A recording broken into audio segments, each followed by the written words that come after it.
some of the like hardest moments that you and the company have had to deal with? So probably the first one was the 2008 recession. Okay. 2008, 2009. Yeah. That was tough. It was a time where a certain company took advantage of the recession and started attracting instructors by offering very, very cheap instructor training. Right. Okay. But they tied them into a long contract, and then they offered very, very cheap driving lessons, which then, when the driving lessons were so cheap, these instructors were unhappy, but they couldn't get out of their contracts. Oof. But with the lesson prices being really low, it made it hard for us, because I didn't want to budge on our lesson prices and bring them so low. I wanted to look after our instructors, and that was tough. We got round it, and you know, it was a lot of communication with the instructors and putting a massive emphasis on quality and providing a good service. And so I think we kind of won that battle just by working on us rather than trying to get into a price war, dropping our prices and our standards to try and win the customers. Yeah. I mean, if you purchase quality, then you purchase once, right? If you go for the cheaper option, you normally buy in twice and three times. That's it, yeah.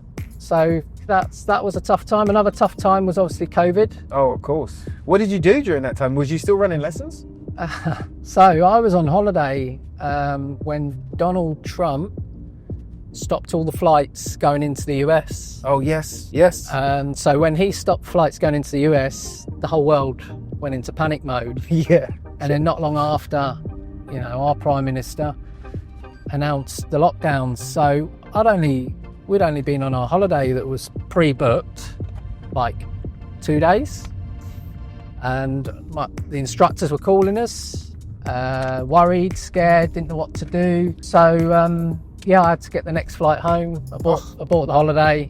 And again, that was another, the missus being there and understanding, why I needed to do that, because I needed to I couldn't be seen to be having a jolly when others are struggling. So yeah, it was tough, but we got through it. Did the missus stay on holiday?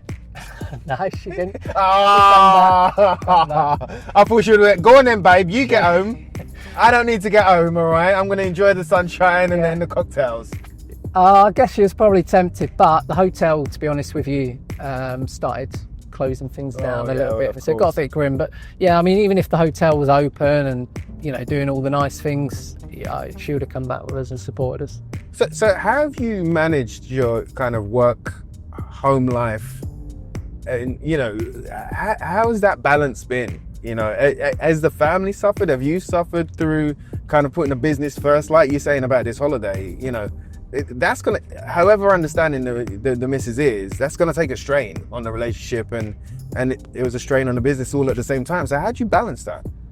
Well, I think whoever you speak to that runs a business, if you ask them if you've got a perfect balance, I'd be surprised if anyone says yes. So if someone wants to start at 9 and finish at 5 and run their own business, good luck to them, but I don't think they'll last that long. Right. For me, part of running a business, successful business, is leading by example. Mm-hmm. So if others are suffering, then you suffer. And obviously if people are having a good one, then that's kind of your time to enjoy life. Enjoy and have a good one as well. But yes, it's just taking the rough with the smooth. And sometimes I'll say to the wife, on a Wednesday, I'm going to say, look, I'll give her notice. I'll say, look, I'm going to have to do an all-nighter. So I'll work till 2, 3 in the morning just to catch up. Wow. That's usually on the weekends, to be fair. Not very often anymore. But yeah, then I catch up and, it gets easier. But yeah, so there are little sacrifices and that you have to take. But that's why your support network is so important, right? Yeah, and I feel our instructors as well, they see that. They saw what I did for them during COVID. We didn't charge them any franchise throughout a lot of companies carried on charging franchise, carried on charging for the cars and stuff like that. We done no franchise charge. We didn't force anyone to pay. In fact, this was really touching going back to COVID. Was I said to instructors, you don't have to pay your franchise.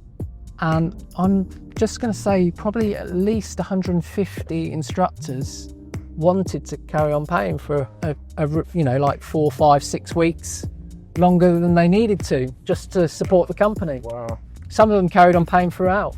I saw that, and that really, really made me feel good.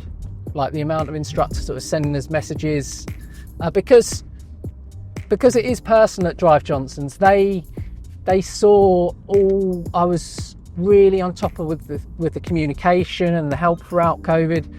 And I worked colossal hours, and the reward, not that I was expecting it, was them doing things like that for us, which, I never expected. And, I look back and it really touches us. I've saved a lot of the messages because, if I ever feel down, I just go in that folder on my phone and it's like, wow,